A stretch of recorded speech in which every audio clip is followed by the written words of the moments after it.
Real people, real confessions, the stories you weren't supposed to hear. Welcome to Beyond Reddit Stories. 4 years, $80,000, and a promise I thought would last a lifetime. I wasn't born rich. Every dollar I earned came from late nights, sore muscles, and overtime hours nobody else wanted. But for her, I didn't think twice. I paid her college tuition, her textbooks, her rent. I even covered the little things she never asked for but always needed, like when her laptop broke right before finals, or when she couldn't afford groceries. I did it all because I believed in her, and in us. And I believed stupidly that when she walked across that stage in her graduation gown, we'd both be walking into a future we'd built together. But just 2 weeks before that day, everything I thought I knew shattered. It started with a text I wasn't supposed to see, a name that made my stomach turn, because I recognized it instantly, not some stranger, not some random fling. It was him. The same guy I'd once invited into our home.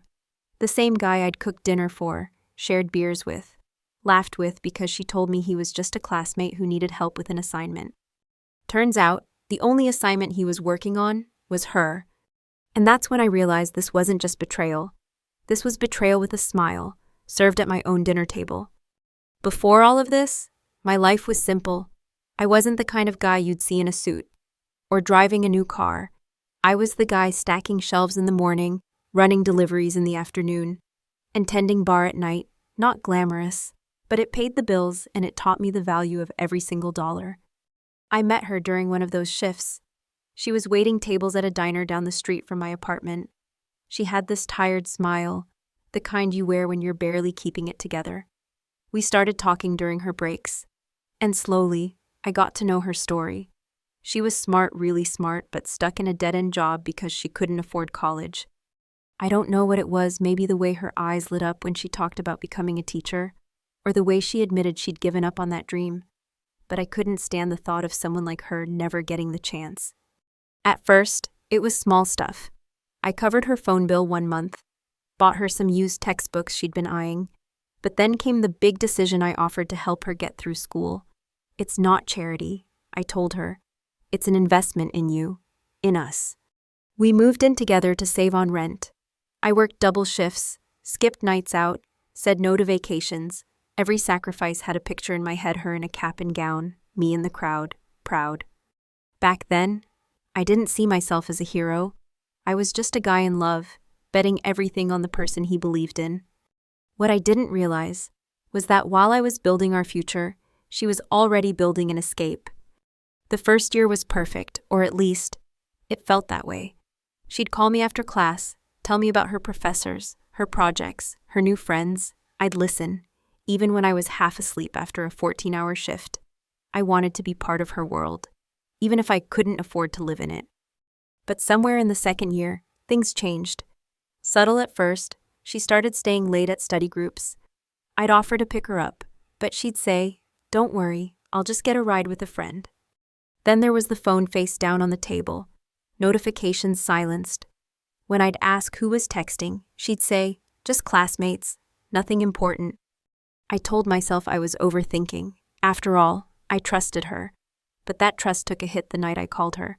And a man answered. His voice was casual, like it wasn't the first time he'd picked up her phone. She said he was just a guy from class who borrowed it when his died.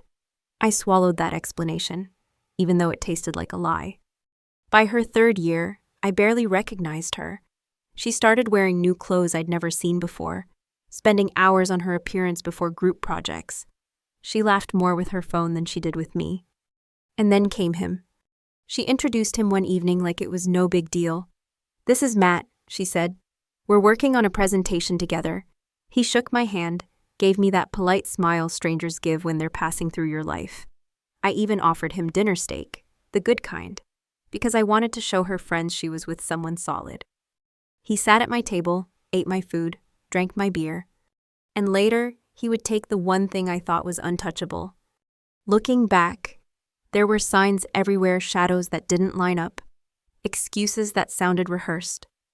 But when you love someone, you don't go looking for the cracks.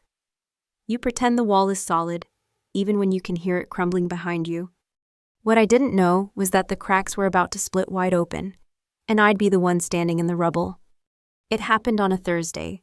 I'd finished work early, something that almost never happened, and I thought, why not surprise her? She'd been talking for weeks about this late-night library study session with her project group. I figured I'd swing by with some takeout, maybe give her a break from vending machine snacks.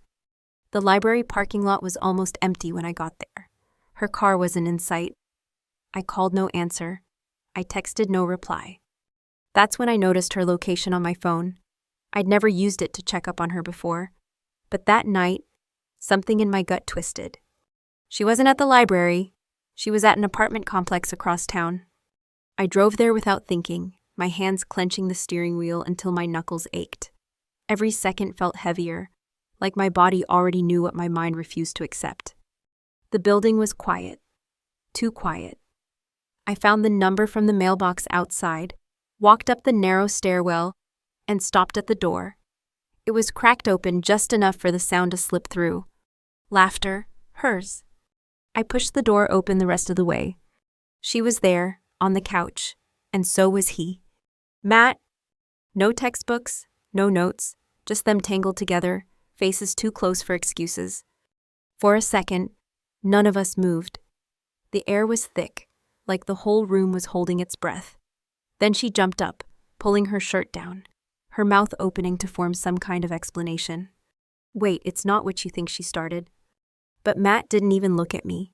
He just leaned back, smirking, like I'd walked into his home, like I was the intruder. I could hear my heartbeat in my ears.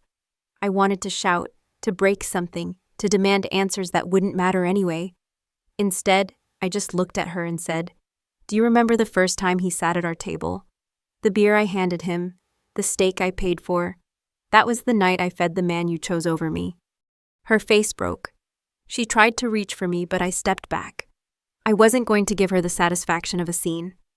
I left before my voice could crack, before the weight in my chest turned into something I couldn't carry.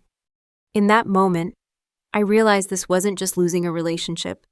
It was losing years of my life, my savings, my trust, all to the same man I once welcomed like a friend.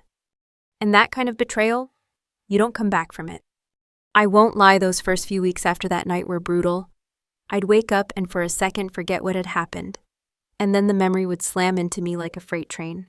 My apartment felt colder, emptier, like even the air had left with her. But slowly, something shifted. I stopped asking why she did it. I stopped replaying the scene in my head, looking for a moment where I could have done something different. Instead, I started asking, what now?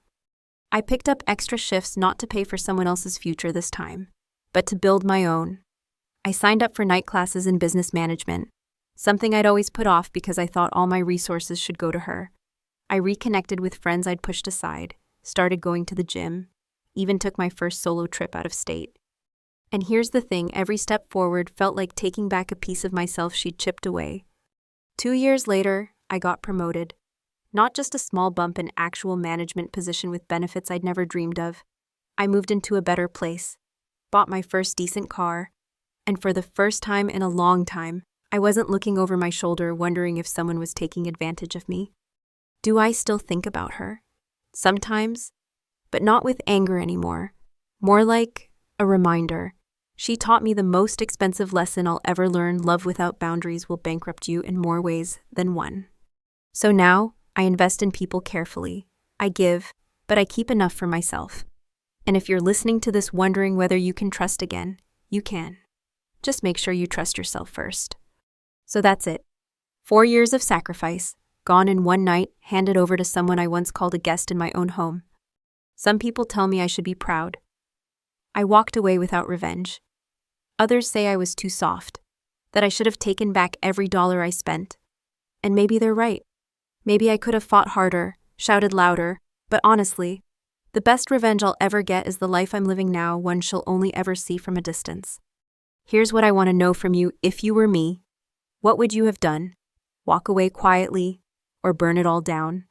Have you ever sacrificed for someone, only to find out they were building a future without you? I want to hear your story. Tell me in the comments. Because this channel isn't just about my experiences, it's about all of us learning, sharing, and maybe finding a little closure along the way.